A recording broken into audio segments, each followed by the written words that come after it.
There's an old Teochew saying that our grandparents' generation will know well. Bui chang, bui chu, jiak chou hu pi.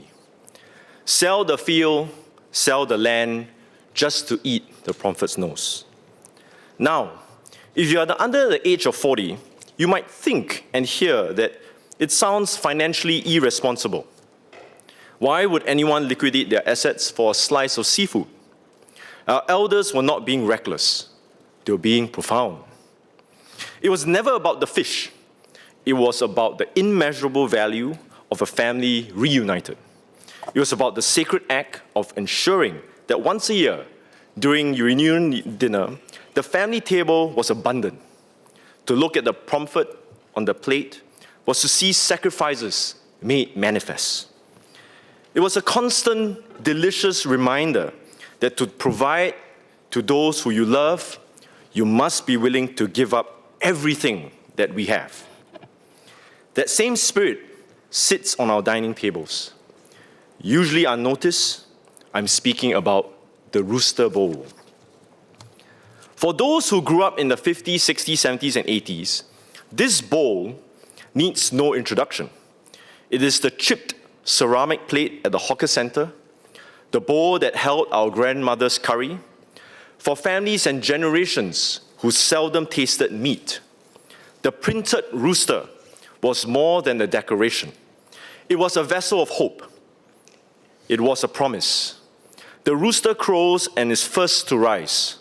To see the image on the bowl was to be reminded that prosperity comes from hard work, from the rising with the sun, from the toiling while others sleep.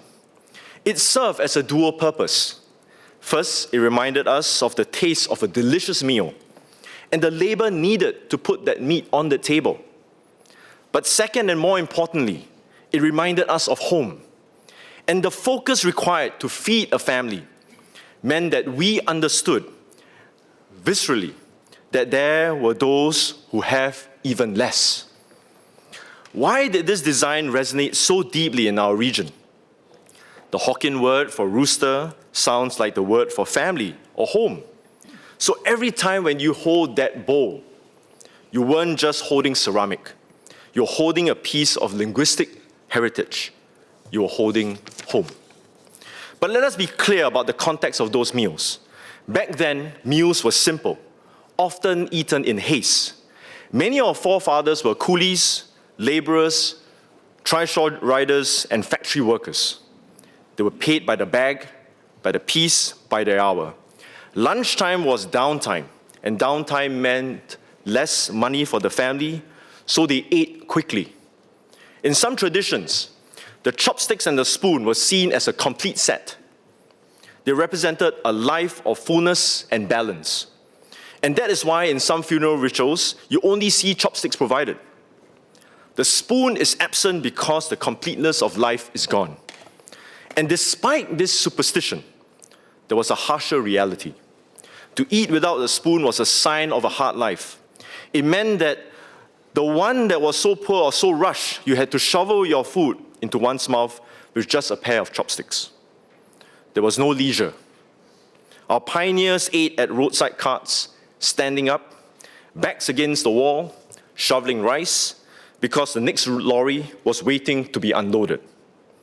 It was this pioneering spirit distilled into a meal. Every mouthful was a reminder, this is why we do what we do. This is why we sacrifice. Now, I want you to wonder with me for a moment. These bowls, so iconic in our childhoods, are not made in Singapore. They were designed by the Hakka and Teochew craftsmen in Guangdong and produced in places like Chaoshan in China and Lampang in Thailand in the 1950s. Conflict, migration, and geology dictated the region.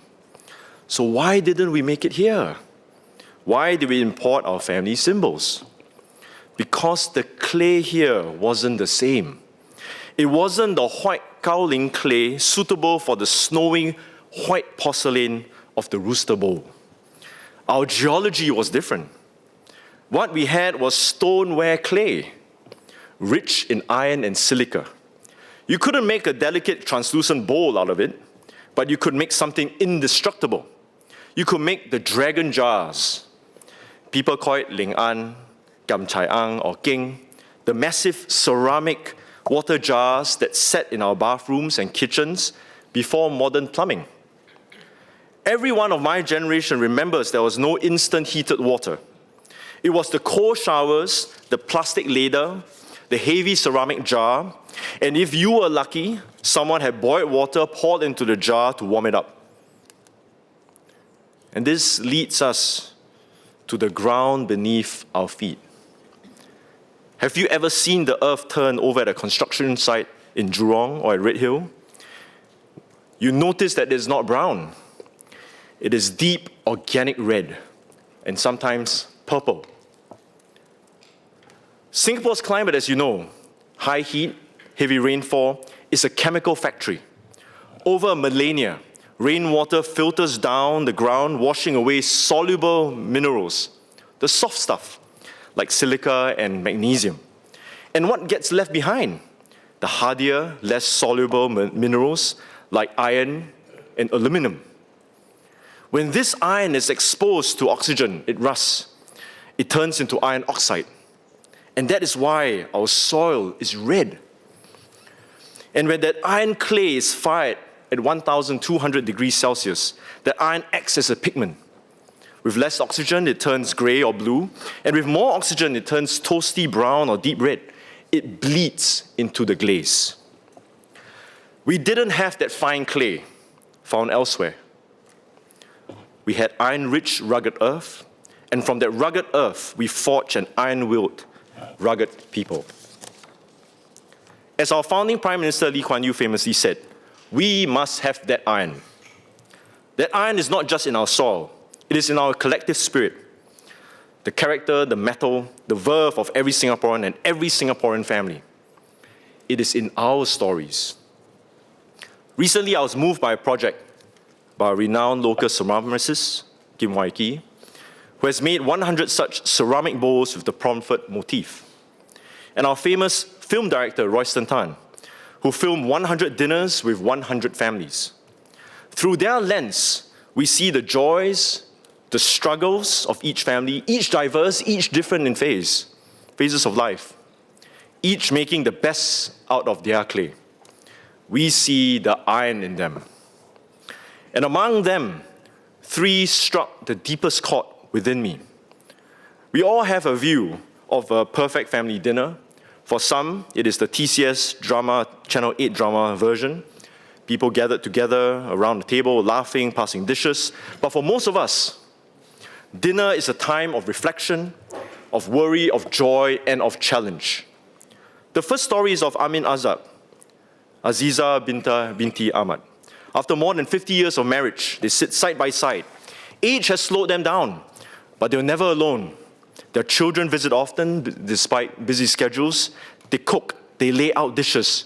To the children, they are blessings. Family remains priority.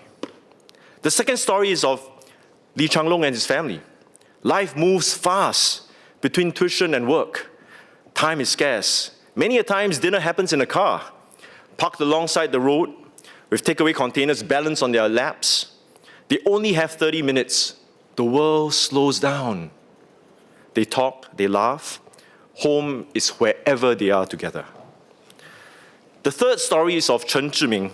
He knows that time is not something taken for granted, living in a condition that gradually will limit his mobility. One day, he will lose his ability to move. Every meal with family is an extraordinary experience, one to be cherished. These stories are not anomalies. They are the Singapore spirit. They are the iron which we forged and built together. As the Malay saying goes, Bukit sama didaki, luru sama tiruni. Hills we climb together, valleys we descend together. Rain or shine, we must support these families. This is our collective identity. This is what sets us apart. This spirit of sacrifice, of saving for the future, extends beyond the family table to the nation. It takes a lifetime to build a family. It takes effort, determination, risk, and sacrifice to build a better life for tomorrow. It takes incredible forward planning and further sacrifice over generations for our children to be secure. 前人种树，后人乘凉. The hardships of one generation lead to the comforts of the next. We are thankful for the past generations of what some might call less than accurate fiscal marksmanship, for prudence, the discipline, the refusal to spend everything that we had. Because of that, when COVID-19 struck, we were able to draw down 20 years' worth of surpluses. That prudence, that stewardship, that iron will to save for a rainy day is that dragon jar of our nation that held the water when the well was dry. So why am I telling you about clay jars, bowls, and family dinners? I think of the 3 kias that make Singapore successful. Kiasu, the fear of losing, which drives us to prepare. Kiasi, the fear of death, which makes us value safety, life, and respect for others. Kiabo, the fear of not having enough, which drives us to work hard and save for the future. These are not negative traits. They are a pioneering spirit forged by unique circumstances. We should never shy away from that. We must be proud. It is this trailblazing spirit that lets us stand tall. We are forged, not born. It is a stark reminder for our current and future generations. We fear. Our worst fate is to drift into a culture that's frivolous, thinking that we have arrived with easy effort. Even with a rich inheritance, we must develop our own abilities to keep the pioneering spirit alive, to remain united against all odds, however complex the external environment may be. As we grow in success, as we grow in stature, we must always remember our roots. And in the Malay saying, we say, ikut resmi padi, makin berisi, makin tunduk.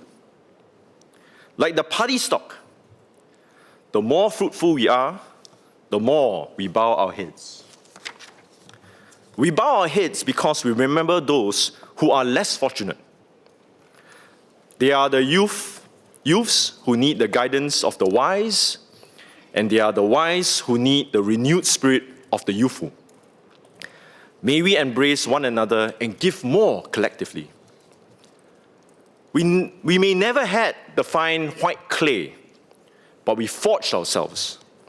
We may be dusty, we may be earthly, but in each of us, forged by challenges of our time, there is that iron will in all of us. Majulah Singapura. Thank you.